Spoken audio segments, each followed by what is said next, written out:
Hot అంశాలపై debate news బెంచ్కి స్వాగతం. అంతర్జాతీయంగా రెండు కీలకమైనటువంటి పరిణామాలు. ఒకటి, లడఖ్లో జరుగుతున్నటువంటి ఉద్యమం, ప్రత్యేక రాష్ట్రం ఏర్పాటు కావాలన్నటువంటి పోరాటం. దాని మీద ఆమర నిరాదీక్ష చేస్తున్నటువంటి వాంగ్చుక్ ఇప్పుడు జైల్లో ఉండటం, అతన్ని విడిచిపెట్టమని చెప్పేసి వాళ్ళ ఆవిడ చేస్తున్నటువంటి కొత్త తరహా న్యాయ పోరాటం. ఇది ఒకవైపు అయితే, మరొక వైపున పీఓకేని ఆక్రమించుకోవడం, పాక్ ఆక్యుపైడ్ జమ్మూ కాశ్మీర్, పీఓజేకే అనాలి, పీఓకే అనినే మాట్లాడుతూ ఉన్నటువంటి పరిస్థితి. దాన్ని తిరిగి తీసుకోవాలంటూ ఆర్ఎస్ఎస్ చీఫ్ మోహన్ జీ భగవత్ తాజాగా చేసినటువంటి ప్రకటన. దాంతోపాటుగా సర్క్రీక్ ప్రాంతంలో ఏదైతే పాకిస్తాన్ ఆక్రమించే ప్రయత్నం చేస్తోంది, తేడా వస్తే గనక దాని భౌగోళిక పరిస్థితే మార్చేయాల్సి వస్తుంది అన్నటువంటి ఆర్మీ చీఫ్ హెచ్చరికతో పాటుగా రాజ్నాథ్ సింగ్ తాజా ప్రకటన. వీటన్నిటి ఎలా చూడాలి, ఈ అంశానికి సంబంధించి మాట్లాడేందుకు ప్రస్తుతం మనతో పాటు ఉన్నారు జాతీయవాద విశ్లేషకులు మామిడి గిరిధర్ గారు. నమస్తే అండి. నమస్తే సాయి గారు, మీకు మీ ప్రేక్షకులందరికీ నమస్కారాలండి. సార్, ఇందులో ప్రధానంగా ఈ సర్క్రీక్ అంశం ఏంటి, దాంట్లో ఏం జరుగుతోంది అసలు? మనకు గుజరాత్ లో ఉన్నటువంటి కచ్ ప్రాంతం ఏదైతే ఉందో అది అక్కడికి, తర్వాత పాకిస్తాన్ సైడ్ ఉన్నటువంటి సింధ్ ప్రాంతానికి మధ్యలో ఉన్నటువంటి సరిహద్దు. దాంట్లో ఒక 96 కిలోమీటర్ల వివాదం అన్నది మనకు పార్టిషన్ జరిగినప్పటి నుంచి కూడా ఉన్నది. ఈ సర్ క్రీక్ అన్నదానికి ప్రాచీనమైన పేరు బాణగంగా అని ఉండేది. బాణగంగా అని వాళ్ళు బ్రిటిష్ వాళ్ళు సర్ క్రీక్ అని పేరు పెట్టారు. అక్కడ మనకు గతంలో సింధు నది, సరస్వతి నది రెండూ కూడా సముద్రంలో ఒకటే దగ్గర రమారమి కలిసేది. కలిసేటప్పుడు ఏమైతుందంటే, మనకు కూడా గోదావరిలో కూడా చూసాం మనం, లంకలు ఉంటాయి, మనకు కృష్ణలో ఉంటాయి. ఏ నదైనా సముద్రంలో కలిసి ముందర పాయలుగా చీలిపోతుంది. అలాగే ఇక్కడ కూడా ఈ రెండు నదులు ఒకటేసారి ఇంత పెద్ద ఎత్తున అక్కడ వచ్చి చీలిపోయి పాయలు చీలి అక్కడ నీళ్లు సముద్రంలో కలిసేటప్పటికి ఏమైందంటే, అక్కడ చాలా ఈ లంకల్లాగా తయారైంది.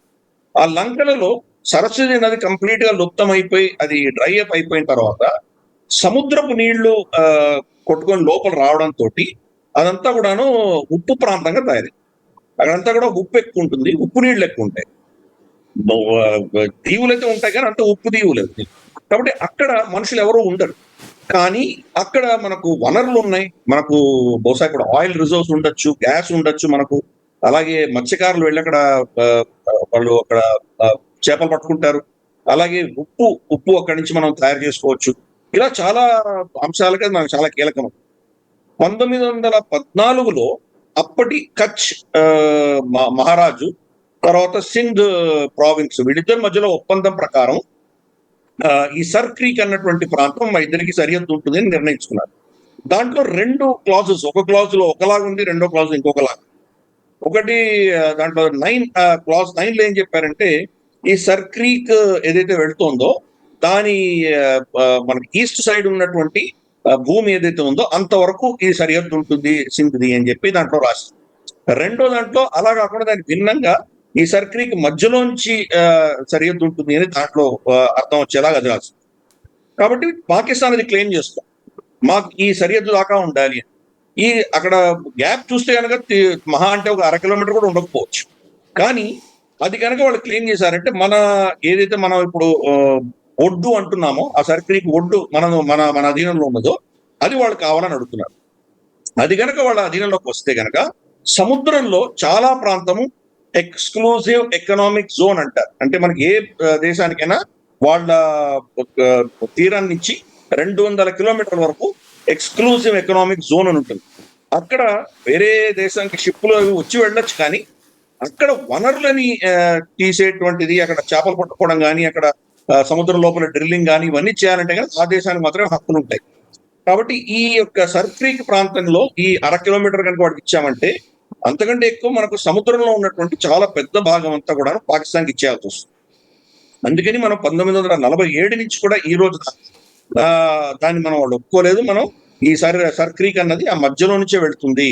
అంతర్జాతీయంగా ఏ నది మీకు సరిహద్దు అయినా కానీ నది మధ్యలో అన్నిటికంటే లోతైన ప్రాంతం ఆ ప్రాంతమే మనకు సరిహద్దుగా భావిస్తారు. ఇది ఇంటర్నేషనల్ చట్టం అలాగే చెప్తోంది అన్నది మన వాదన.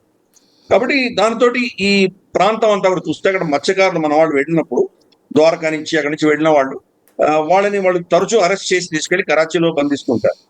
ఎప్పుడో కొన్ని సంవత్సరాల తర్వాత మళ్ళీ వాళ్ళని వాఘా బార్డర్ ద్వారా వాళ్ళని వెనక్కి పంపిస్తారు, కానీ వాళ్ళ బోట్స్ అన్ని కూడా వాళ్ళు అధీనంలో తీసుకుంటారు. అలాగే మనము చేస్తాం, వాళ్ళ బోట్ ఇటు సైడ్ వచ్చాయని చెప్పి మనం కూడా సెర్చ్ చేస్తాం. ఇది ఒక చాలా ఆ, ఒక గంటకంగా చాలా కాలంగా ఉంది. ఇప్పుడు సడన్ గా అక్కడ ఏదో యాక్టివిటీ చూస్తున్నాం, అక్కడ బంకర్లు కట్టడము, చైనా బంకర్లు కట్టింది, తర్వాత అక్కడ కొంత ఏదో విధంగా దాన్ని మళ్ళీ యాక్టివేట్ చేసేటువంటి ప్రయత్నం చేస్తున్నాడు అసిన్ ప్లేయర్. మనకు పాకిస్తాన్ చరిత్రలో చూస్తే ఆ ఎప్పుడెప్పుడు అమెరికా వాళ్ళతో మైత్రి పెంచుకుంటుందో, వాళ్ళ అవసరం అమెరికాకు వస్తుందో, ప్రతిసారి కూడాను భారతదేశం మీద ఏదో ఒక దుశ్చర్య చేస్తారు. అన్ని యుద్ధాలు అలాంటివి. ఈ 71 కావచ్చు, 65 కావచ్చు, మనకు 1999 కార్గిల్ కావచ్చు, అన్ని కూడా అదే పరిస్థితి. ఇప్పుడు మళ్ళీ అమెరికాకు పాకిస్తాన్ అవసరం కనిపిస్తోంది కాబట్టి డొనాల్డ్ ట్రంప్ ఆల్రెడీ 2 సార్లు అసీముని కలవడము, ఆ, చాలా గ్రేట్ మ్యాన్ అని చెప్పడం, వాళ్ళు పొగడ్డము, ఇవన్నీ చూసాం మనం. దాంతో మళ్ళీ ఇది అదునుగా చూసుకొని కొత్త థియేటర్ ఓపెన్ చేసే ప్రయత్నం పాకిస్తాన్ చేస్తుంది. అది ఇప్పుడు సర్క్రీక్ ప్రాంతంలో చేసేటువంటి ప్రయత్నం చేస్తుంది. ఎందుకంటే కాశ్మీర్ వాళ్ళు చేయాల్సింది అయిపోయింది. కాశ్మీర్లో ఇంకా వెళ్ళి చేసినా కానీ ఏం లాభం లేదు. ఎందుకంటే అక్కడ ఉన్నటువంటి అద్భుతమైనటువంటి పర్యటన అదంతా కూడా దెబ్బతినిపోయింది. ఇప్పుడు వెళ్ళరు ఎవరు. అక్కడ మీరు టెర్రరిస్ట్ అటాక్ చేసినా వాళ్ళకి దానివల్ల పెద్ద లాభాలు ఏమి కనిపించట్లేదు. అందుకని కొత్త ఫ్రంట్ ఓపెన్ చేద్దామని ఇక్కడ మొదలు పెట్టారు. దీంట్లో ఇంకొక లాలూచి అమెరికాకి ఏం చూపించారంటే, మా దగ్గర చాలా వనరులు ఉన్నాయి, డ్రిల్లింగ్ చేస్తే కనుక ఆయిల్, గ్యాస్ చాలా దొరుకుతాయి, కాబట్టి ఈ ప్రాంతం అంతా మీకు ఇచ్చేస్తాము, మీ అమెరికన్ కంపెనీలకు ఇస్తాము, మీరు వచ్చి డ్రిల్ చేసుకోండి అని చెప్పి వాళ్ళకి ఒక ఎర చూపిస్తున్నారు. అందుకని మనం ఈ వార్నింగ్ అనేది పాకిస్తాన్కి ఇవ్వట్లేదు, యాక్చువల్గా అమెరికాకి ఇస్తున్నాం. రాజ్నాథ్ సింగ్ గారు అది చెప్పారు, మన జనరల్ ద్వివేది అది చెప్పారు, అలాగే మన ఎయిర్ ఫోర్స్ చీఫ్ కూడా మొదటిసారి ఆపరేషన్ సింధూర్ అయినప్పటి నుంచి ఇంతవరకు ఎప్పుడు చెప్పనటువంటిది మొదటిసారి ఆయన ఏం చెప్పారంటే F-16 అని కొట్టామని చెప్తారు. మనకు ఆల్రెడీ F-16 కొట్టినట్టు విషయం మనకు తెలుసు, కానీ ఎందుకు చెప్పలేదు? ట్రంప్, అమెరికా వీళ్ళు బాధపడతారేమో, వాళ్ళకి అవమానం ఫీల్ అవుతారేమో వాళ్ళు అని చెప్పి మనం వాళ్ళకి మర్యాద ఇస్తూ మనం దాని గురించి చెప్పలేదు. ఏదో పాకిస్తానీ ఎయిర్ క్రాఫ్ట్ కొట్టాం కానీ మేము దాని గురించి మాట్లాడదలుచుకోలేదు గతంలో చెప్పాం. ఇప్పుడు అదే పనిగా ఆయన ప్రెస్ కాన్ఫరెన్స్ పెట్టి F-16 కొట్టాము, తర్వాత JF-17 కొట్టాము, J-130 కొట్టాము, మేము ఇవన్నీ కొట్టాము అని చెప్పి చెప్పడంతో దాని వెనకాల ఉద్దేశం ఏంటంటే ఇదే. అమెరికా అక్కడ పాకిస్తాన్ ఇస్తున్నటువంటి ఈ ప్రలోభాలకు లోనయ్యి ఆ ప్రాంతంలో వచ్చి మనకేమైనా ఇబ్బంది కలిగించేటువంటి చర్య చేస్తారేమో అని ముందస్తుగా వార్నింగ్ ఇస్తున్నాం. కాబట్టి ఇవన్నీ కూడా కలిసి చూడాలి. రాజ్నాథ్ సింగ్ గారు మాట్లాడింది కావచ్చు, మనకు ఆర్మీ చీఫ్ కావచ్చు, ఎయిర్ ఫోర్స్ చీఫ్ కావచ్చు, మనందరం కూడాను జనరల్ గా అమెరికాకే వార్నింగ్ ఇస్తున్నాము. మీరు పాకిస్తాన్తో పెట్టుకుంటే మేము చేసేది చేస్తాము. ఇన్ఫాక్ట్ అందరూ కూడా ఒకటే వార్నింగ్ ఇచ్చారు, మీ చరిత్ర మారిపోతుంది, మీ సరిహద్దులు మారుతాయి, చాలా స్పష్టంగా చెప్పారు. రాజ్నాథ్ సింగ్ గారు ఇంకా ఏం చెప్పారంటే, సర్క్రీక్ నుంచి కరాచీ చాలా దగ్గర అన్నారు. అంటే కరాచీలో ఉన్నటువంటి Pakistan naval headquarters, Manora island అని చెప్పేసి ఉంటుంది. అది కరాచీ మనకు ఏదైతే మన బీచ్ ఉంటుందో ఆ బీచ్ కి ఎదురుగా కనిపిస్తుంటుంది ఒక దీవి. ఆ దీవిలో వాళ్ళ పాకిస్తాన్ నేవల్ హెడ్ క్వార్టర్స్. అక్కడ యాక్చువల్ గా వరుణ దేవాలయం ఉంది, చాలా ప్రాచీనమైన దేవాలయం అది. శ్రీకృష్ణ పరమాత్మలు అక్కడికి వెళ్తుండేవారు, అందుకని దాని పేరు మనోహర్ ఐలాండ్, ఇప్పుడు మనోరా ఐలాండ్ అయింది. దానిని మేము కొట్టేస్తామని రాజ్నాథ్ సింగ్ గారు ఇండికేట్ చేశారు. కాబట్టి మన మన మన స్టాండ్ ఎంత టఫ్ గా ఉందంటే, ఇప్పుడు మనల్ని అధిగమించి భారతదేశాన్ని బేఖాతరు చేసి అమెరికా అక్కడికి రావాలి.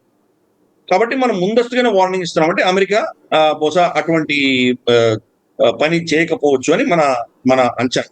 అందుకని ఈ యొక్క పరిస్థితి సడన్ గా అక్కడ ఉద్రిక్త రావడానికి కారణం ఏంటంటే, పాకిస్తాన్ అమెరికాని తెచ్చి అక్కడ పెడితే అదొక కవచంగా ఉంటుంది పాకిస్తాన్ కు, భారతదేశం ఏమీ చేయలేదు, ఇదొక మాస్టర్ స్ట్రోక్ అనుకుని వాళ్ళు ఈ ప్రయత్నాలు చేస్తారు. అంతేకాదు, పస్ని అన్నటువంటి ఒక ఊర్లో, ఇది సముద్రం తీరం మీద ఉంటుంది, పస్ని అన్న ఊరు, అక్కడ మీరు ఒక పోర్ట్ కట్టుకోండి అని చెప్పి అమెరికాకు వాళ్ళు ఆఫర్ ఇచ్చింది. పస్ని అన్నది మనకు గ్వాదర్ నుంచి 150 కిలోమీటర్ దూరం ఉంటుంది. పస్ని నుంచి కరాచీ కూడా అంతే, రమారమి 150-200 కిలోమీటర్ దూరం. పస్ని పోర్ట్ దాటి, సముద్రం దాటి పైకి వెళ్ళిన తర్వాత అక్కడ వెళ్తున్నటువంటి హైవే ఏదైతే ఉందో ఆ హైవేని చైనా కట్టిస్తుంది. మనకు చూస్తే CPEC, China Pakistan economic corridor దృష్ట్యా గ్వాదర్ నుంచి కరాచీ నుంచి మళ్ళీ ఉత్తరానికి వెళ్ళి అది పాక్ ఆక్రమిత జమ్మూ కాశ్మీరము, తర్వాత చైనా ఆక్రమిత జమ్మూ కాశ్మీర్, రెండింటి గుండా వాళ్ళు చైనాకు తీసుకెళ్తున్నారు. కాబట్టి అక్కడ చైనా ఇన్ఫ్లుయెన్స్ ఉండగా అమెరికాని వాళ్ళు ఇన్వైట్ చేశారు. అంటే మరి చైనాకు వాళ్ళ కోపం రాదా వాళ్ళకి?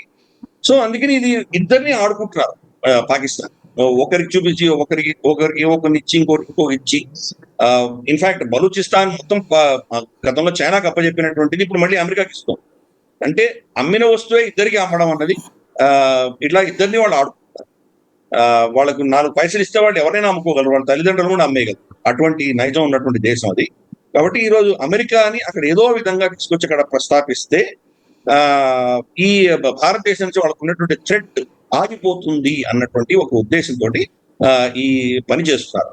అమెరికా దాని లాభం ఏంటి అని మనం చూసామంటే, బలూచిస్తాన్ లో కనుక అమెరికా ప్రెసెన్స్ ఉండి వాళ్ళు కనుక అక్కడ కోర్స్ మినరల్స్ ఏమున్నాయో లేదో వేరే పక్కన పెడతారు, నిజంగా అక్కడ ఖనిజాలు ఉన్నాయా లేవా అనేది పెద్ద ప్రశ్న. కానీ అక్కడ వీళ్ళకి ఎయిర్ బేసెస్, ఆర్మీ బేసులు పెట్టుకున్నారంటే పక్కన ఇరాన్ కంట్రోల్ చేయొచ్చు, ఎదురుగా ఆఫ్ఘనిస్తాన్ లో ఏమైనా ఇబ్బందులు అయితే కనుక దాన్ని హ్యాండిల్ చేయొచ్చు, పైన రష్యాని హ్యాండిల్ చేయొచ్చు, అటు పక్కన మనకు చైనాని హ్యాండిల్ చేయొచ్చు, ఇటు భారతదేశానికి సంబంధించిన అసెట్స్ ఏవేవి వెళ్తున్నాయో అక్కడ మన షిప్పులు కానీ మన కమ్యూనికేషన్ కానీ అవన్నీ అక్కడ బలూచిస్తాన్ కూర్చొని వినొచ్చు వాళ్ళు. కాబట్టి వాళ్ళు చాలా కీలకమైనటువంటి జాగ్రఫీ. దానికోసం ఈరోజు పాకిస్తాన్ వాళ్ళకి చాలా ఇంపార్టెంట్ అయ్యింది.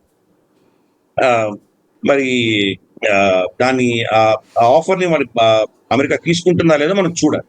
అమెరికాకి ఏంటంటే ఇది భారత వ్యతిరేకమైన చర్య కింద మనం డైరెక్ట్ చూడాల్సిన అవసరం లేదు. వాళ్ళు అనుకుంటున్న అంశాలలో భారతదేశాన్ని కూడా వాళ్ళు ఒక కన్ను వేసి ఉంచడం అనేది ఒక అంశం, కానీ అది కీలకమైన అంశం కాదు. వాళ్ళకి ఏంటంటే పాకిస్తాన్ని గాజాలో పంపించాలి, వీళ్ళ సైన్యాన్ని అక్కడ పంపించాలి, ఇజ్రాయెల్ ని రికగ్నైజ్ చేయించాలి. ఒక న్యూక్లియర్ శక్తి ఉన్నటువంటి ఒక ముస్లిం దేశం ఇజ్రాయెల్ ని కనుక వాళ్ళు రికగ్నైజ్ చేస్తే కనుక అది డొనాల్డ్ ట్రంప్ కి చాలా పెద్ద అచీవ్మెంట్. అందుకని వాళ్ళ మీద ఒత్తిడి తీసుకొస్తారు. ఈ 20 పాయింట్ ఫార్ములాని పాకిస్తాన్ తోటి ఒప్పించారు. వాళ్ళు ఫస్ట్ 20 పాయింట్ ఫార్ములా గాజా పట్టీని అక్కడ హమాస్ ని తీసేసి అక్కడ శాంతిని నెలకొల్పే దిశగా డొనాల్డ్ ట్రంప్ ప్రతిపాదించిన 20 పాయింట్ ప్రోగ్రామ్ ని పాకిస్తాన్ ఒప్పుకున్న తర్వాత అంతర్గతంగా వాళ్ళకి ఇబ్బందులు వస్తున్నాయని తెలిసి పార్లమెంట్ లో మాకు చూపించిన 20 పాయింట్లు వేరే, ఇప్పుడు బయట చెప్తున్న 20 పాయింట్లు వేరే అని చెప్పి తప్పించుకునే ప్రయత్నం చేస్తున్నారు. కానీ ఆల్రెడీ అమెరికా వాళ్ళ మీద వాళ్ళతోటి ఒప్పించేసింది. రేపు హమాస్ కనుక ఆ ఒప్పందం మీద సంతకం పెడితే పాకిస్తానీ సైనికులు వెళ్ళి అక్కడ రక్షణ కలిగించే దిశగా వీళ్ళు అక్కడ ఏమంటారంటే ఒక బాడీ గార్డ్, ఏమంటారు మన సెక్యూరిటీ గార్డ్ పని చేయబోతున్నారు అక్కడ. సో దీనికోసం పాకిస్తాన్ తోటి ఏదో మైత్రి పెట్టుకునే ప్రయత్నం చేస్తున్నారు. పాకిస్తాన్ ఏంటి, ఎవరితో మైత్రి పెట్టుకున్నా ఒకటే కండిషన్ ఉంటుంది, మేము భారతదేశానికి వ్యతిరేకంగా ఏం చేస్తూ మీరు మమ్మల్ని సమర్థించాలి, మాకు మీరు సాయం చేయాలి, ఇదే ఉంటుంది. అది తప్ప ఇంకేం ఉండదు. కానీ ఆ దృష్ట్యా సర్ క్రీక్ ప్రాంతంలో అమెరికా పాకిస్తాన్ కలిసి భారతదేశానికి ఏమైనా నష్టం కలిగించే దిశగా ఏమైనా చేస్తారా అన్న దానికి మనకు డౌట్ వచ్చి ముందస్తుగానే మనం వార్నింగ్ ఇవ్వడం అనేది మొదలు. ఇది మొత్తం చూస్తే కనుక వెనకాల ఉన్నటువంటి ఈ పరిస్థితిని అర్థం చేసుకోవచ్చు. ఒకవేళ అమెరికా మద్దతుతో పాకిస్తాన్ కనుక ఓవర్ యాక్షన్ చేస్తే మనం ఏం చేయగలుగుతాం? తప్పకుండా ఇమ్మీడియట్ రిటాలియేషన్ ఉంటుంది. ఇన్ఫాక్ట్ మనకు రాజ్నాథ్ సింగ్ గారు గతంలో ఆపరేషన్ సింధూర్ అవ్వగానే ఐఎన్ఎస్ విక్రాంత్ మీద వెళ్ళి ఆయన ఒక స్టేట్మెంట్ ఇచ్చారు. అప్పుడు ఏం చెప్పారంటే, ఈ ఆపరేషన్ సింధూర్ ఈసారి మీకు ఎవరికి కూడాను యాక్షన్ లో పార్టిసిపేట్ చేయడానికి మేము పర్మిషన్ ఇవ్వలేదు, ఎందుకంటే నేవీ దాంట్లో పార్టిసిపేట్ చేయలేదు, ఎయిర్ ఫోర్స్ ఆర్మీ రెండే పార్టిసిపేట్ చేశాను, కాబట్టి మీకు మేము పర్మిషన్ ఇవ్వలేదు. కానీ నెక్స్ట్ టైం వాళ్ళతో ఏమైనా ఘర్షణ అంటూ వస్తే మీతోటే మొదలవుతుంది, మీకు ఫుల్ పర్మిషన్ ఉంటుంది. ఒకవేళ నేవీ కనుక బరిలో దిగితే పాకిస్తాన్ అన్న దేశం ఉండదు, నాలుకలు అవుతుంది అని ఆయన అప్పుడు వార్నింగ్ ఇచ్చారు. మొన్న విజయదశమి రోజు భుజ్లో ఆయన ఆయుధ పూజ చేస్తూ అదే వార్నింగ్ ఇచ్చారు. మీ భౌగోళికంగా మీ దేశం నక్ష మారిపోతుంది, మ్యాప్ మారిపోతుంది, మీ ఇతిహాసాన్ని మీ చరిత్ర మార్చేస్తామని వార్నింగ్ ఇచ్చారు. అదే వార్నింగ్ మనకు జనరల్ ద్వివేది గారు ఇచ్చారు. ఆయన ఏమన్నారు, గతంలో ఆపరేషన్ సింధూర్ చేసేవాడు మా మీద కొన్ని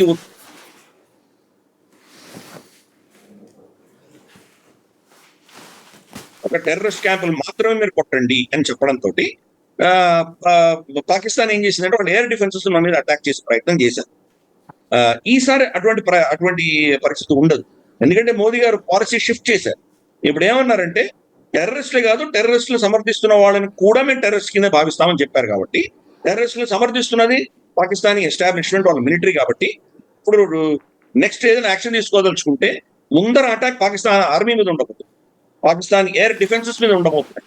వాళ్ళ ఏవైతే మనకు ఎయిర్ క్రాఫ్ట్స్ టేక్ ఆఫ్ చేయడానికి పెట్టడానికి వాళ్ళ హ్యాంగర్స్ కానీ వాళ్ళ రన్వేస్ కానీ వీటి మీద మళ్ళీ దాడి జరుగుతుంది. తర్వాత వాళ్ళ మిసైల్ సైలోస్ ఎక్కడ ఉన్నాయి అక్కడ దాడి జరుగుతుంది. ముందు వాళ్ళకి ఆ శక్తిని కంప్లీట్ గా నాశనం చేసిన తర్వాత నెక్స్ట్ యాక్షన్ మనం తీసుకుంటాం.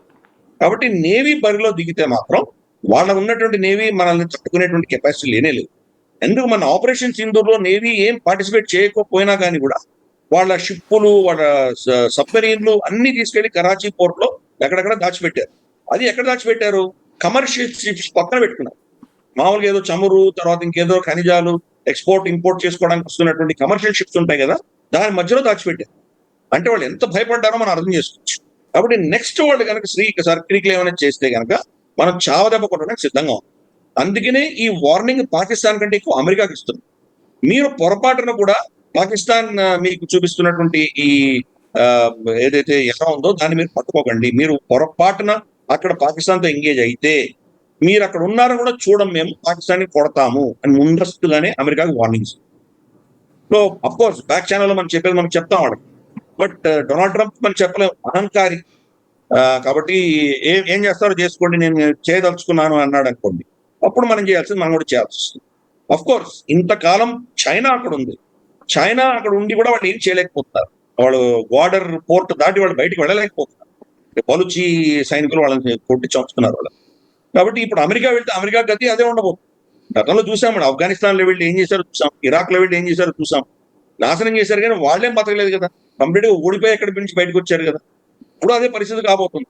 పైపెచ్చు చైనా ఊరుకోదు కదా, చైనా అహంకారం దెబ్బతింటుంది. కాబట్టి మేము ఇక్కడ ఉండగా మమ్మల్ని కాదని వాళ్ళకి ఇస్తావా అని చెప్పి వాళ్ళు ఇంకా మనకంటే ఎక్కువ బలుచీలకు సమర్థన ఇవ్వడం, అమెరికా యొక్క ఇంట్రెస్ట్ ని అక్కడ దెబ్బ కొట్టే దిశగా వాళ్ళ ప్రయత్నాలు వాళ్ళు చేస్తారు.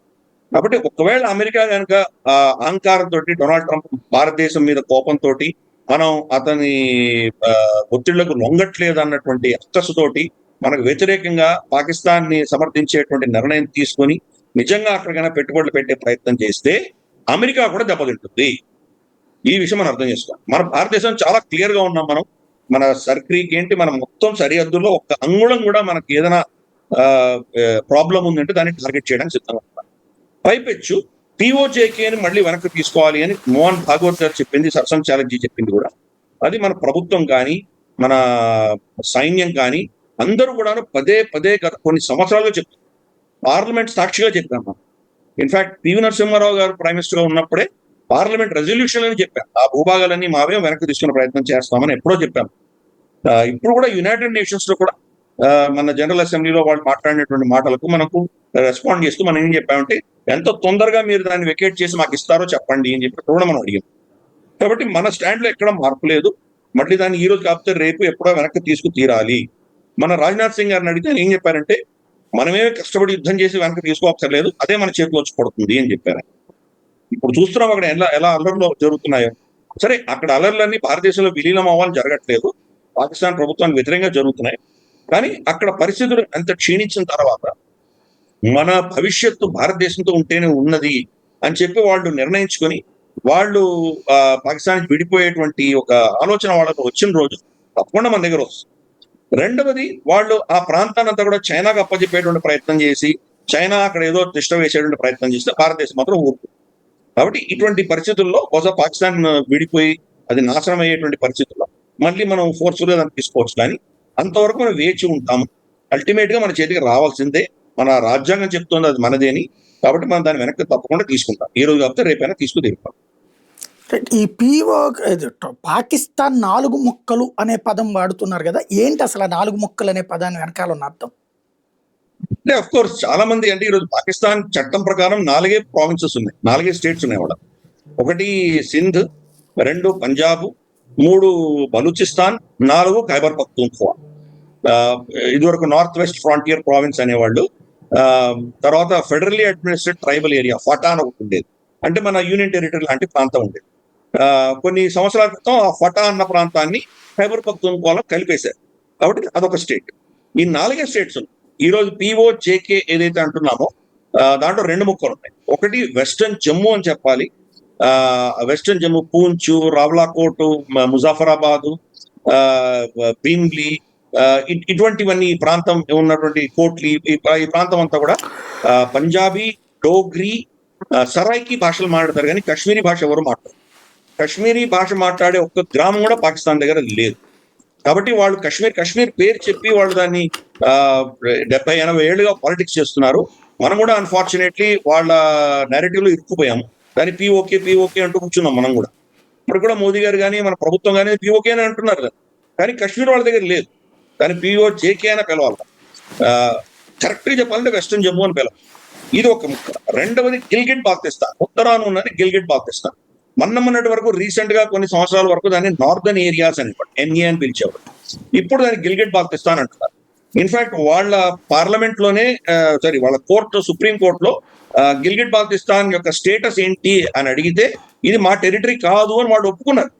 లీగల్ గా మా చట్టంలో, మా కాన్స్టిట్యూషన్ లో ఇవి పాకిస్తాన్ భాగమనే లేదు అని వాళ్ళే ఒప్పుకున్నారు. కాబట్టి దానికి మనకు కాన్స్టిట్యూషన్ చాలా క్లియర్ ఉంది, ఈ 4 ప్రాంతాలు. కాబట్టి పాకిస్తాన్ విడిపోతుంది అన్నప్పుడు ఈ 4 ప్రాంతాలు విడిపోతాయి అన్నది చాలా మంది ప్రతిపాదన తీసుకొస్తున్నారు. ఎందుకంటే ఖైబర్ పఖ్తూన్ఖ్వా ఆఫ్ఘనిస్తాన్ తో కలవాలనుకుంటున్నారు వాళ్ళందరూ పఠాన్స్. కాబట్టి పష్తూన్లందరూ అక్కడ వెళ్దాం అనుకుంటున్నారు. బలూచిస్తాన్ కి సపరేట్ వాళ్ళకు స్వతంత్రం కావాలని అడుగుతున్నారు. సింధు పంజాబ్ కలిస్తేనే పాకిస్తాన్ నడుస్తుంది. ఆసిఫ్ అలీ జర్దారీ ప్రెసిడెంట్, ఆయన సింధీ, షహబాజ్ షరీఫ్ పంజాబీ. కాబట్టి వీళ్ళిద్దరి మధ్య భుట్టో ఫ్యామిలీను, తర్వాత మనకు షరీఫ్ ఫ్యామిలీ, వీళ్ళిద్దరు కలిపి నడిపిస్తున్నారు. అక్కడ ప్రాబ్లం ఏమొచ్చిందంటే సింధులో వీళ్ళు పంజాబీ ఆర్మీ ఆఫీసర్లు అందరూ ఏం చేశారంటే సింధు నదిలో జలాలు చాలా తగ్గిపోతున్న మిగిలిపోయిన నీళ్ళని కూడా పంజాబ్ లో చోలిస్తాన్ అని ఒక ప్రాంతం ఉంది, మన రాజస్థాన్ ఎడారికి ఆవలి వైపు ఉంటుంది వాళ్ళ సైడ్. అక్కడ ఒక 6 కెనాల్స్ కట్టి వాళ్ళు ఒక ప్రైవేట్ ఏమంటారంటే మన ఫామ్ హౌస్ లాంటివి కట్టుకునేటువంటి ప్రతిపాదన తీసుకొచ్చారు. అది వచ్చిందంటే కనుక ఇంకా సింధులో నీళ్లు మొత్తం వాళ్ళకి అయిపోయి చాలా కరువు కాటకాలు వచ్చేటువంటి ప్రమాదం వాళ్ళకు ఉన్నది. కాబట్టి ఆ పరిస్థితి వల్ల వాళ్ళలో కూడా ఒక విధమైనటువంటి నెగిటివిటీ వస్తుంది. మరి ఇవన్నీ 2-3 ముక్కలు అవుతుంటే వాళ్ళు ఒప్పుకోరు కదా. సింధ్ మూవ్మెంట్ ఎప్పుడో GM సయీద్ 50-60s మొదలు పెట్టాడు. పొరపాటు చేసాం మేము పాకిస్తాన్ లో చేరి మేము విడిపోవాలి అని అప్పుడే మొదలు పెట్టాడు. అఫ్ కోర్స్ దాన్ని అడిచేశారు. ఇప్పుడు ఆ మూవ్మెంట్ పెద్ద స్ట్రాంగ్ గా లేదు. కానీ ఈ 2 విడిపోయినప్పుడు వాళ్ళు కూడా మొదలు పెడతారు. ఇంకా అప్పుడు మిగిలిపోయేది పంజాబ్ ఒకటే మిగిలిపోతుంది పాకిస్తాన్ లో. అందుకని 4 ముక్కలు అంటున్నారు. కానీ నేను దాన్ని ఒప్పుకోవట్లేదు. ఎందుకంటే అంత పెద్ద దేశాన్ని, ఒక న్యూక్లియర్ పవర్ దేశాన్ని 4 ముక్కలుగా విడగొట్టడం అనేది అంత సాధ్యమైనటువంటి విషయం కాదది. వాళ్ళ అధీనంలో లేకుండా ఉంటాయి కొన్ని ప్రాంతాలు. ఫర్ ఇన్స్టెన్స్ మనం కూడా కాశ్మీర్లో ఏం చేయలేకపోయేవాళ్ళం చాలా కాలం. ఒక 10-15 సంవత్సరాలు మన అధీనంలో లేదు. ఇప్పుడు మెల్లిమెల్లిగా కంట్రోల్లో తీసుకుంది. అలాగే ఈశాన్య రాష్ట్రాల్లో, నాగాలాండ్ ప్రాంతంలో మనకు నాగా ఒప్పందం ప్రకారం చాలా ప్రాంతాల్లో మన వాళ్ళు ఏం చేయలేరు. వాళ్ళు అక్కడ ట్యాక్స్ కలెక్ట్ చేసుకుంటుంటారు, మనం ఏం చేయలేము. ఒక కొన్ని ప్రాంతాల్లో మీ అధీనంలో కంప్లీట్ గా లేకపోయినా కానీ దేశం విడిపోతుంది అనుకోవడానికి వీలు. ఇప్పుడు సోమాలియా, ఇథియోపియా, ఎరిత్రియా, ఇటువంటివి, మనకు లిబియా, ఇటువంటి చాలా ప్రాంతాలు చూస్తున్నాం. అక్కడ కూడా ప్రభుత్వాలు లేవు, అరాచకం ఉన్నది, ప్రభుత్వం కంట్రోల్ చాలా ప్రాంతాల్లో లేదు. యెమెన్ చూస్తున్నాం మనము. యెమెన్ లో కింద హౌతీలు ఉన్నారు, పైన వాళ్ళ ప్రభుత్వం ఉంది. ఇన్ని సమస్యలు ఉన్నటువంటి మయన్మార్ చూసాము. ఇన్ని సమస్యలు ఉన్నా కానీ ఆ దేశాలు విడిపోవడం. కాబట్టి దేశం విడిపోవడం అనేది చాలా పెద్ద విషయం. అది పాకిస్తాన్ అనే దేశం విడిపోవాలంటే కనుక అమెరికా నిర్ణయిస్తే విడిపోతుంది. అమెరికా నిర్ణయం తీసుకునేంత వరకు కూడా పాకిస్తాన్ విడిపోదు. ఈ విషయం మనం అర్థం చేసుకోవాలి.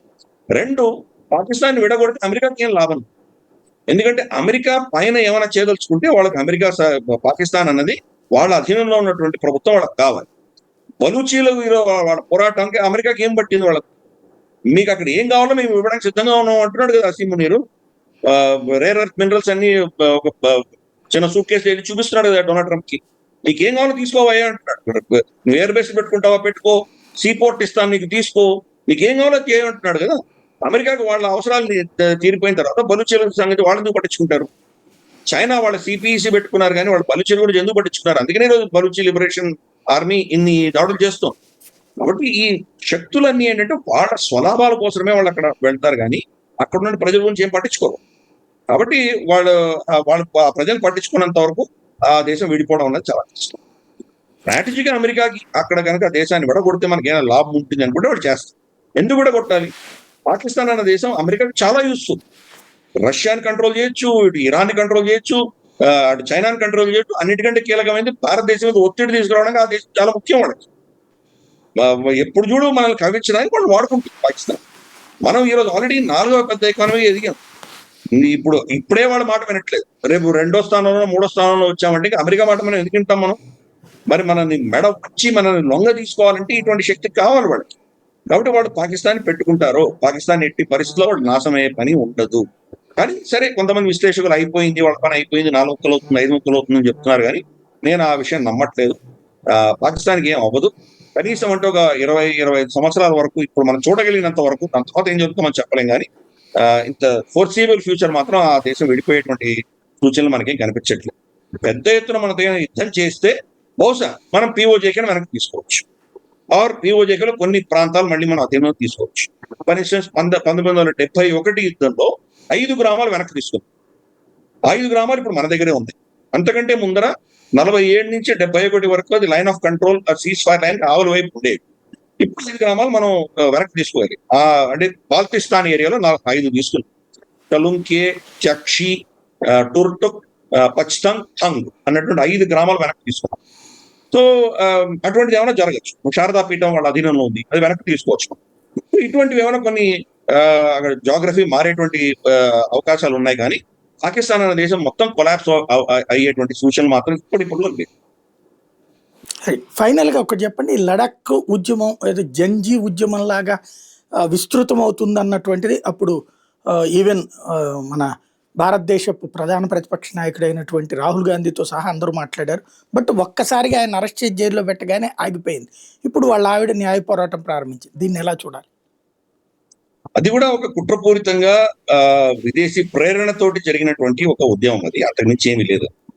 అదే సోనం వాంగ్చుక్ 370 ఆర్టికల్ సవరణ జరిగిన తర్వాత మోదీ గారిని ప్రశంసిస్తూ ధన్యవాదాలు తెలుపుతూ, మా సుదీర్ఘమైనటువంటి పోరాటం యూనియన్ టెరిటరీ కావాలని మేము కోరుకుంటున్నటువంటి మా ఆశలకు మీరు ఒక కొలిక్కి తీసుకొచ్చారు, కాబట్టి మీకు ధన్యవాదాలు అంటే అప్పుడు చెప్పినటువంటి వ్యక్తి ఈ రోజు స్టేట్హుడ్ కావాలి, షెడ్యూల్ 6 కావాలి అని కోరడంలో దాని వెనకాల ఉన్నటువంటి మతలు మనం అర్థం చేసుకోవచ్చు.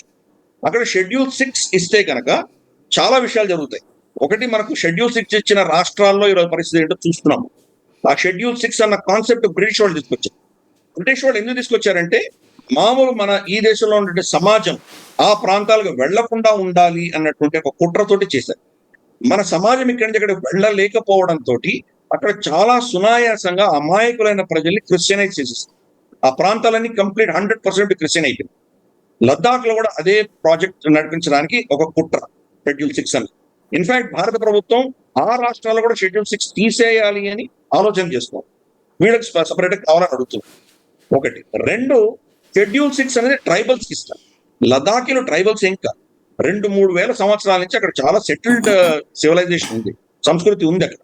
ఇన్ఫాక్ట్ రష్యన్ ఆథర్స్ కొంతమంది రాశారు, జీసస్ క్రైస్ట్ అన్న వ్యక్తి ఆయన బతుకున్న, ఆయన నిజంగా ఒక హిస్టారికల్ క్యారెక్టర్ అని నమ్మే వాళ్లకు అని వాళ్ళ నేరేటివ్ ఏంటంటే, ఆయన ఇక్కడ లద్దాఖ్ వచ్చారు. లద్దాఖ్ లో ఆల్చీ మొనాస్ట్రీ అని ఒకటి ఉంది, మనకు లే నుంచి ఒక 40-50 కిలోమీటర్ల దూరంలో ఉంటుంది.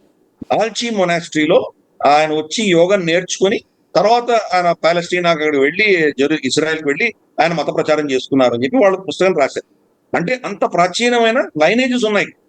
కాబట్టి లద్దాఖ్ అన్నదాన్ని మన ట్రైబల్ కింద పరిగణించడానికి వీల్లేదు, బౌద్ధ మతాన్ని ట్రైబల్ కింద మనం పరిగణించడానికి వీల్లేదు. ఇంకా ఏంటంటే దాని 45% షియాలు ఉన్నారు. 55% బౌద్ధులు ఉంటే 45% మనకు షియాలు. వీళ్ళు కార్గిల్ ప్రాంతం అంతా కూడా వాళ్ళు ఉన్నారు, ప్లస్ లేలో కొంతమంది ఉన్నారు. సో వాళ్ళు మరి ట్రైబల్స్ కింద ఎలా పరిగణిస్తాం వాళ్ళని? షియాలని కానీ సున్నీలు కానీ ఎలా పరిగణించలేం కదా. కాబట్టి ఏ యాంగిల్ చూసినా షెడ్యూల్ 6 ఇవ్వడం అనేది కుదరదు. చాలా కీలకమైన అంటే బార్డర్ స్టేట్. ఈ మొత్తం మాదే అని చెప్పి చైనా క్లెయిమ్ చేస్తుంది.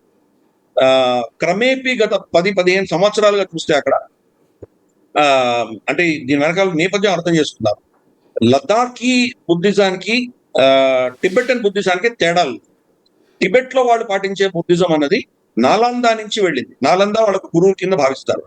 నాలందా స్కూల్ని వాళ్ళు పాటిస్తారు. నాలందాలో ఉన్నటువంటి గ్రంథాలన్నీ వాళ్ళు టిబెట్ భాషలో అనువదించుకొని పెట్టుకున్నారు. నలందాని బక్తియార్ ఖిల్జీ తగలబెట్టిన తర్వాత, అక్కడ గ్రంథాలన్నీ నాశనం అయిన తర్వాత అక్కడ ఉన్నటువంటి వాంగ్మయం అంతా టిబెట్ లో చాలా సురక్షితంగా ఉంది. టిబెట్ లో వాళ్ళు పెట్టుకున్నారు కాబట్టి అక్కడ వాళ్ళు గురువుగా భావిస్తారు. కానీ లద్దాఖ్ లో ఉన్న బౌద్ధం మన తెలుగు రాష్ట్రాల నుంచి వెళ్ళినటువంటి ఆచార్య నాగార్జున శిష్యులు, వాళ్ళిద్దరి మధ్యలో తేడాలు ఉన్నాయి. కాబట్టి వీళ్ళు దలైలామాని పరిగణన తీసుకోరు లద్దాఖీస్. వాళ్ళు వేరే స్కూల్ ఆఫ్ థాట్స్ ఉన్నాయి, వాళ్ళకి వేరే పద్ధతులు ఉంటాయి. కానీ గత 10-15 సంవత్సరాల్లో లద్దాఖ్ లో ఉన్నటువంటి ఈ మొనాస్ట్రీస్ అన్నిట్లో కూడా దలైలామా ఫోటో కనిపిస్తుంది. అంటే ఏంటి? చైనా యొక్క ప్రోద్బలంతో వీళ్ళు టేక్ ఓవర్ చేస్తున్నారు. దలైలామా స్వయాన చెప్పాడు, నేను చైనీస్ సిటిజన్, నేను చైనీస్ పౌరుణ్ణే, నాకు స్వతంత్రం అక్కర్లేదు, నాకు నా పరివారానికి నా వాళ్ళకందరికీ కూడా మా మత స్వేచ్ఛ ఉండాలి, మతంలో మాకు స్వేచ్ఛగా మేము పాటించుకునే స్వేచ్ఛ మాకు కావాలి, మిగతా మేము చైనా కూడా మాకేం పర్వాలేదు అని ఓపెన్ గా చెప్పాడు. పైపెచ్చు 1947లో ఈ విభజన జరిగి ఇండియా అన్న దేశం ఫామ్ అయిన తర్వాత ప్రపంచంలో ఉన్న దేశాలన్నీ కూడా మనల్ని రికగ్నైజ్ చేసింది. ఒక టిబెట్ రికగ్నైజ్ చేయాలి. అప్పుడు టిబెట్ స్వతంత్ర దేశంగా ఉండేది. వాళ్ళు ఏమన్నారంటే ఈ లదాఖ్ అంతా మాదే అని. కాబట్టి ఈ లదాఖ్ మళ్ళీ మాకు ఇచ్చేంత వరకు మేము మిమ్మల్ని రికగ్నైజ్ చేయమని చెప్పి ఇదే దలైలామా అప్పుడు మనకి లెటర్ రాశాడు. ఈ రోజు ఆ టిబెట్ మొత్తం కబ్జా చేసుకున్న తర్వాత చైనా అదే లెటర్ కోట్ చేస్తోంది, ఈ ప్రాంతం అంతా మాదే. అక్కడ దలైలామా ఫోటోలు రావడంతో రేపు ఈ దలైలామా చనిపోయిన తర్వాత కొత్త దలైలామాని చైనా అపాయింట్ చేస్తుంది. చైనా అపాయింట్ చేసి ఈ ప్రాంతం అంతా దలైలామా అధీనంలో ఉన్నటువంటి వాళ్ళ భక్తులు కాబట్టి ఇవన్నీ మావే అని వాళ్ళు క్లెయిమ్ చేయబోతారు. అందుకనే సోనం వాంగ్చుక్ స్టేట్మెంట్ దాని దృష్ట్యా దేశద్రోహపు స్టేట్మెంట్ కింద మనం భావించాలి. ఆయన ఇచ్చిన స్టేట్మెంట్ ఏముంది, చాలా వైరల్ అయింది, మీరు కూడా చూసే ఉంటారు. ఆయన ఏమన్నాడు, గతంలో చైనీస్ లదాఖ్ మీద దాడి చేసినప్పుడంతా ప్రాణాల కొట్టి మేము దాన్ని వాళ్ళని ఆపాము, చాలా త్యాగాలు చేశాం మేము. ఇప్పుడు చైనా వస్తే కనుక వాళ్ళ దృష్టి చూపిస్తాము, ఎందుకంటే భారతదేశం మాకేం చేయట్లేదు అని. అంటే అంటే మా అవసరాల కోసం మేము భారత విద్రోహమైన శక్తులు కూడా మేము సాయం చేయడానికి సిద్ధంగా ఉన్నామని చెప్తున్నాడు. ఇది స్టేట్మెంట్ ఆయన. రెండు ఈ జెన్జీ అన్నారు. అదే సోనం వాంగ్చుక్ లదాఖీ భాషలో మాట్లాడిన ఇంకో వీడియో వైరల్ అయింది. నేపాల్లో జరిగినట్టు మనం ఇక్కడ చేయాలి అని చెప్పాడు. సో రాహుల్ గాంధీ కూడా జెన్జీ అంటున్నాడు. నిజంగా జెన్జీ అన్నది ఒక పెద్ద పుటత, అంతకు మించి ఏమీ లేదు. 3 జెన్జీలు, సోకాల్డ్ జెన్జీలు మనం చూద్దాం. మనకు శ్రీలంకలో కావచ్చు, మనకు బంగ్లాదేశ్ లో కావచ్చు, నేపాల్లో కావచ్చు, మూడింట్లో కూడాను ఉద్యమాలు దేనికి స్టార్ట్ అయినాయో తర్వాత పరిణామాలకి ఎటువంటి సంబంధం లేకుండా జరిగింది. మనకు శ్రీలంకలో ఎందుకు జరిగింది? శ్రీలంకలో ఆహారం లోపం వచ్చింది వాళ్ళకి, తక్కువ వచ్చారు వాళ్ళకి. ఎందుకంటే వాళ్ళ ప్రభుత్వం, రాజపక్ష ప్రభుత్వం ఏం చేసిందంటే కంప్లీట్ ఆర్గానిక్ ఫార్మింగ్ వెళ్ళారు. ఆర్గానిక్ ఫార్మింగ్ వెళ్ళగానే వాళ్ళ పంట ఈల్డ్ పడిపోయింది. ఎందుకంటే కెమికల్ ఈల్డ్కి దీనికి చాలా తేడా ఉంటుంది. వాళ్ళు బఫర్ చేయకుండా వాళ్ళు చేసేసరికి వాళ్ళకి ఆహారం షార్టేజ్ వచ్చింది. 2 కోవిడ్ వల్ల వాళ్ళకు పర్యటన రంగం దెబ్బతినేసరికి ఫారెస్ట్ రిజర్వ్స్ పడిపోయింది. ఈ 2 ఒకటేసారి రావడంతో ఒక విధమైన నిరసన, వాళ్ళకి ఉద్యోగాలు పోవడము, వాళ్ళకు ధనం లేకపోవడము, ఆహారం లేకపోవడం, ఇవన్నీ ఒకటేసారి వచ్చి పడేవాళ్ళు. అందుకని దానికి వ్యతిరేకంగా ఉద్యమం చేశారు. రాజపక్ష సోదరుల్ని తీసేయాలి అన్నది కానే కాదు, కానీ ప్రభుత్వం మీద నిరసనని ఏదో శక్తులు దాన్ని హైజాక్ చేసి వాళ్ళ ప్యాటర్న్ చాలా సింపుల్. 1 రోజు 2 రోజుల్లో విపరీతమైన విధ్వంసం సృష్టిస్తారు. వైలెన్స్ ని తట్టుకోలేక ప్రభుత్వాలు కూలిపోతాయి. రాజపక్ష కుటుంబ వాళ్ళ కుటుంబానికి సంబంధించినటువంటి ఇండ్లను వాటన్ని తగలబెట్టగానే రిజైన్ చేసి వెళ్ళిపోయాడు. సేమ్ బంగ్లాదేశ్ లో అదే స్టోరీ. బంగ్లాదేశ్ లో ఎందుకు వాళ్ళు ఉద్యమించారు? వాళ్లకు రిజర్వేషన్స్ చాలా విపరీతంగా 40, 50, 60% దాకా రిజర్వేషన్స్ ఉంటాయి.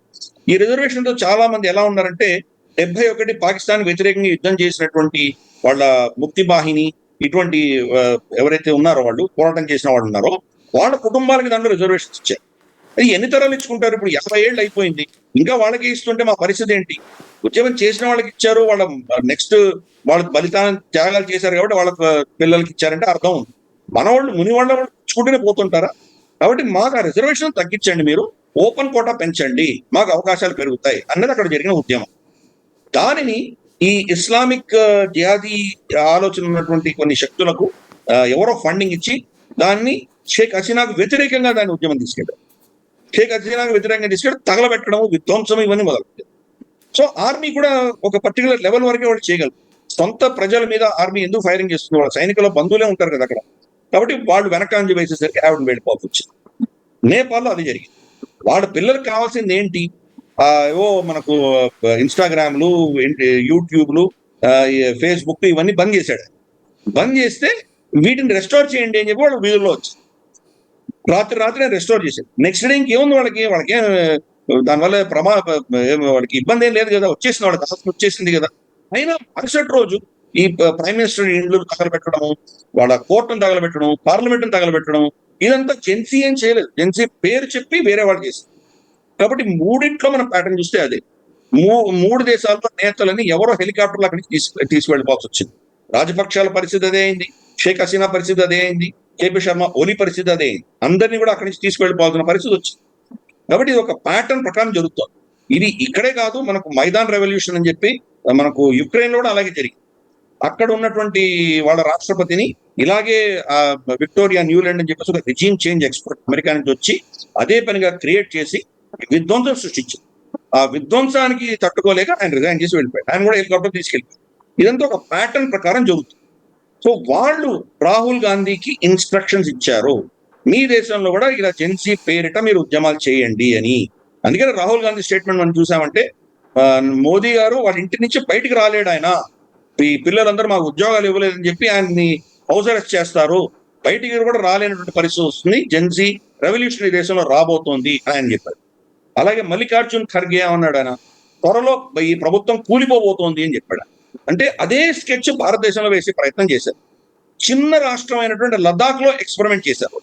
మిగతా పెద్ద పెద్ద యూపీ, ఆంధ్రప్రదేశ్, మనకు మధ్యప్రదేశ్, మహారాష్ట్ర ఇక్కడ చేయడం కొంచెం కష్టం. కాబట్టి ముందర ఎక్స్పెరిమెంట్ అక్కడ జరగదు.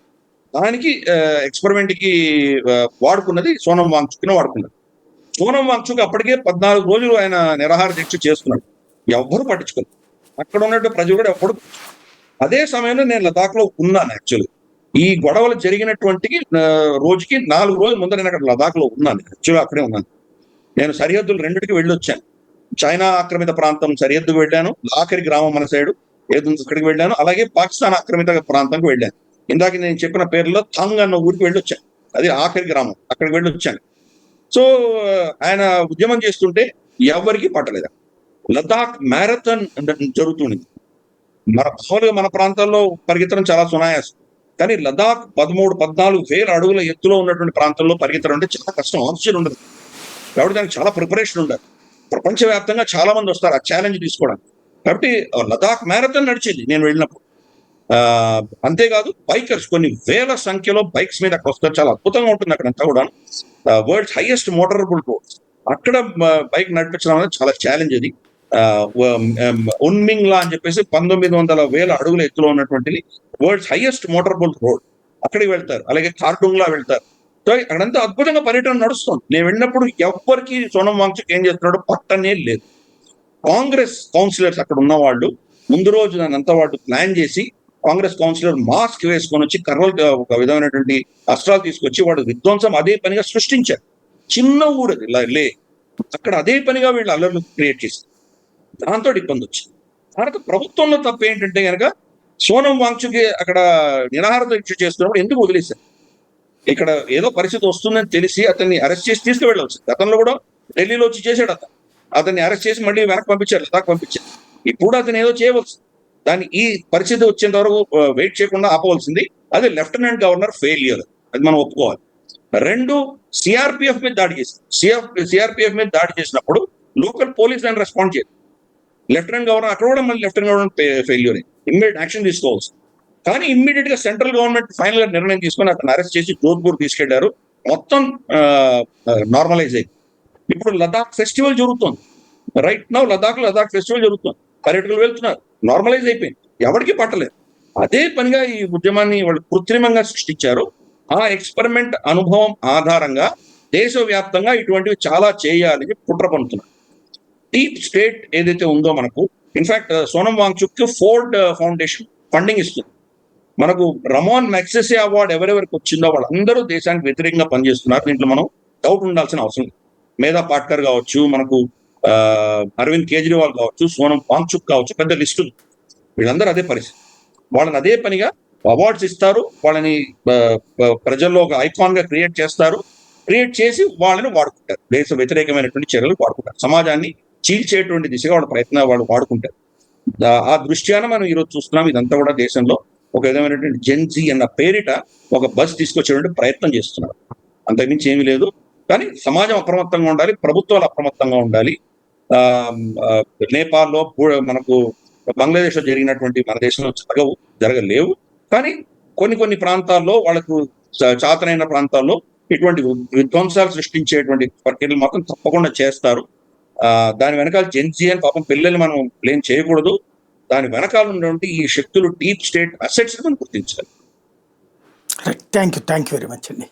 ఇది పరిస్థితి. ఓవరాల్గా అయితే అకస్మాత్తుగా సర్క్రీక్ అంశం రావడానికి వెనకాల ఉన్న కారణం పాకిస్తాన్ అమెరికాని అడ్డు పెట్టుకుని ఆడుతున్నటువంటి గేమ్.